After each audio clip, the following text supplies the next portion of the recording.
Hi everyone.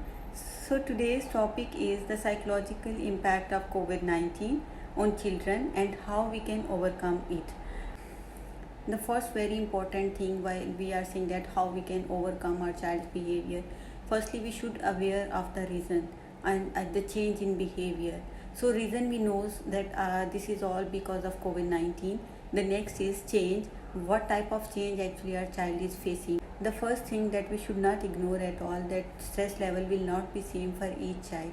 It will vary from individual to individual. We cannot say that okay, this child is facing feeling stress, so at the same time the other child will feel the same level of stress.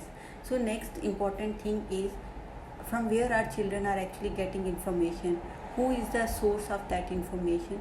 Usually what happens, children are getting information, what they hear or what they see about any pandemic or about any crisis situation from their near ones. It can be any adult and it can be like parents or you can say healthcare providers. We should not ignore at all the change in our child's behavior.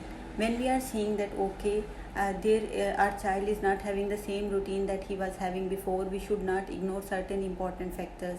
That certain important factors actually help us to take to the solution. So just notice and monitor your child's change behavior. If there is any change in your child's behavior, that means you have to work on those things, especially when your child is away from school and they cannot get counselors or psychologist support the way they were getting before. So just monitor the change in child's behavior. Sometimes what happen, our child actually return to the behavior that they have overcome before. For example, involuntary urination. Before that, they have learned that how to control their urination, but now they again return to the same behavior. At the same time, some children actually complain that they are unable to concentrate, they are unable to pay attention on the task. Some children may have some physical complaints, some such as like body pains or physical pains or headache. At the same time, if you see that they might be started crying on small issues, they might get irritated and they might be worried on small things, are anxious, and sometimes they may lost interest in the activities that they were doing happily before that. And it might be possible there is a sudden change in their behavior patterns, sometimes sleep pattern and eating pattern. All these points are actually the change in child's behavior. You can focus while observing your child that whether there is a change in their behavior. It can be any change. I gave you different examples, you can work on that accordingly. After knowing a change in your child's behavior, the next thing is to provide psychological support methods to your child. First thing, be the role model of your child.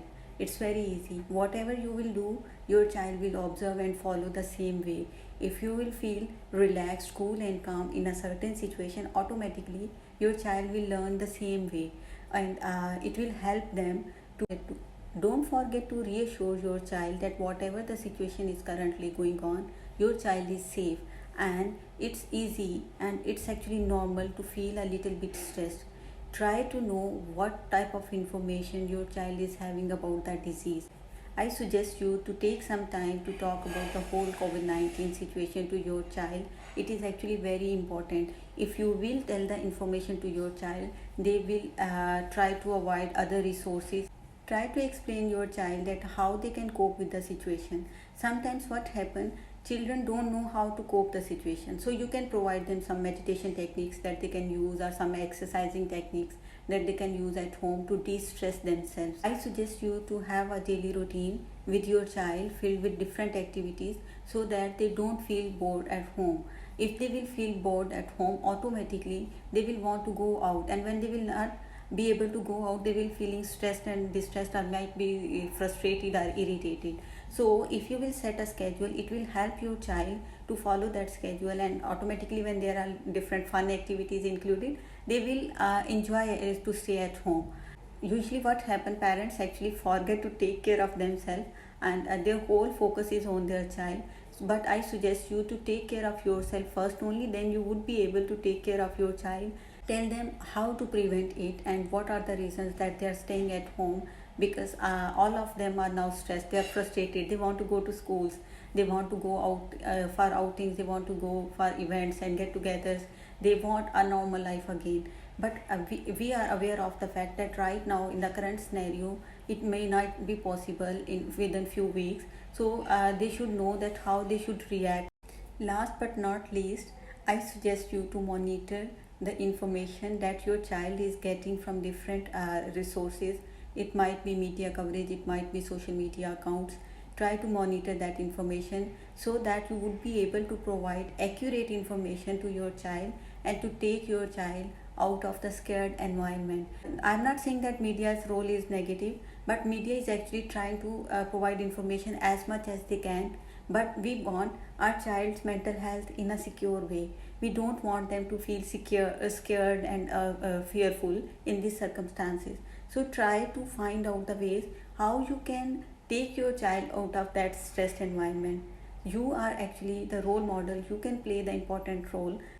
Stay happy, stay safe and eat healthy. Ramadan is going to start from 24th of April and I suggest you all try to focus on healthy eating patterns.